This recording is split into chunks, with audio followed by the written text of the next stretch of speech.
I've been working so damn hard today, typing words so I can get my pay. What I want is one right out there, not sitting here in an office chair. Take me out so I can let my head down. Won't you take me to the movies? Hello, I'm Andy Dinan, alias Gallery Girl, and thanks for joining me for the new series on Channel 31 2011, Gallery Girl, where each week we are going to take you behind the scenes of an art gallery opening. You'll meet the curators, the collectors, the artists, the wannabes, the could have beens and the should have beens. And I'm going to have a panel of experts with me who will help lead me through the whole experience. I can't believe that I've actually managed to snare not only the best looking man in the room for a chat to, but also the amazing actor Guy Pearce, who opened the show that we're at. Guy, what do you think? What's it all about?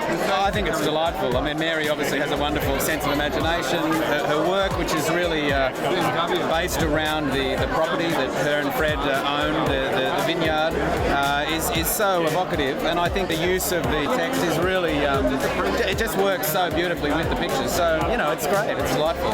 Jacqueline, welcome. Excuse me, what are you doing tonight? And where are the rocks from?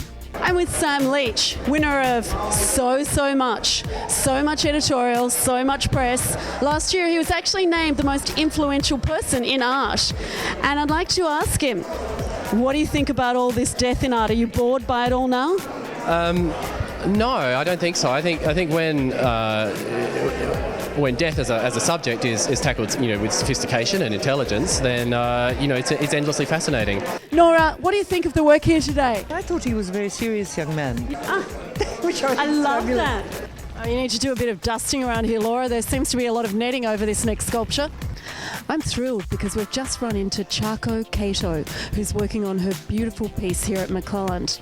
This is about sort of the collaboration with an environment. I wanted to make sculpture really light and then very simple materials. The Maxi's dead? Obviously not, Andy, as you're wearing one. This is the one. I've managed to corner Fred Skepsy. My God, Fred, it's amazing. Your wife's a star. How do you feel about tonight? Absolutely fantastic. Very proud of her. They really are sensational. You didn't find her a bit creepy and crawly? Would you be disturbed if you woke up with her one morning? What do you think? This particular painting really is the epitome of the horror. The horror. Yes, it's a scene that comes from literature. It comes from Joseph Conrad originally, Heart of Darkness, and then was depicted in the 70s in Apocalypse Now, much more detailed, much more extended. I needed an image that I believed displayed the notion of horror or discovery of horror, and this was particularly appropriate. The important thing is Australian Experimental Art Foundation. Of the McClelland Sculpture Survey. It's a very benevolent landscape. That's different. We've got some Sally Smart work. Sally, it's so great to have a word with you. Tell me, what do you think of the exhibition? Have you had a chance to have a look? Oh, I just arrived, Andy. I'm so sorry I haven't, but I know Mary's work quite well, and I especially know and remember her last show with her embroidery work, so I was really keen to see them again. Superstar. Really savvy collector. It's fantastic. I'm with Prue Gibson.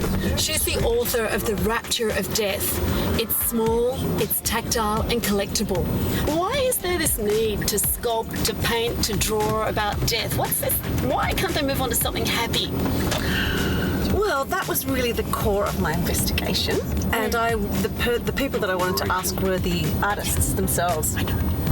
And I just think it's a part of everybody's personality. It's part of our human nature to wonder about the uncanny and the unknown.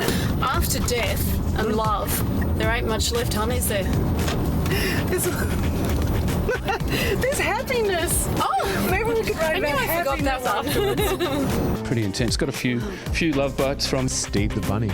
Steve the Bunny. Steve, do you go to a lot of art galleries? One of the things that really interests me... No, I don't think so. John, welcome. I'm on my way to meet one of Australia's best known and most loved artists, Mirka Moira. What do you love about Mirka's work? It's Mirka's birthday, and I have to ask you, what was your birthday wish? What were you hoping for your birthday? I want to live until I'm 120. I just never want to go away from Earth. That's a big wish. That's a big ask. Hey, you look like artists. I'm an interdisciplinary person. I love all sorts of media. Spiffy's one word for it. A whole room full of taxidermy. Welcome to Gallery Girl, and this week we're in downtown Richmond. So your specialty is portraiture. Tell me about the difference between specialising in portraiture and other photography. Well, obviously with portraiture you're trying to get your subject into a not certain state, but you want something where the subject is open. So somehow you have to get through that condition of having their photograph taken, because you don't want that. You want a picture of them, not them in that circumstance. You're relaxing here? I'm relaxed. Sitting around having drinks at the Linda's Hotel. To sit and watch the sunlight on them. Let's have a look around, and the most important thing is to find what you like. Your vision for McClelland, where do you see in 10 years for the gallery? The two most important things are a sense of identity, a sense of belonging, a sense of place, and that's what art gives you. And the other area of real, I think, concern and interest is the environment. Hi, Judith. Andy Dynan. Oh, hello. How are you, Andy? Very well. What do you think of the art here this evening? Because I love a good interview. I love a good interview.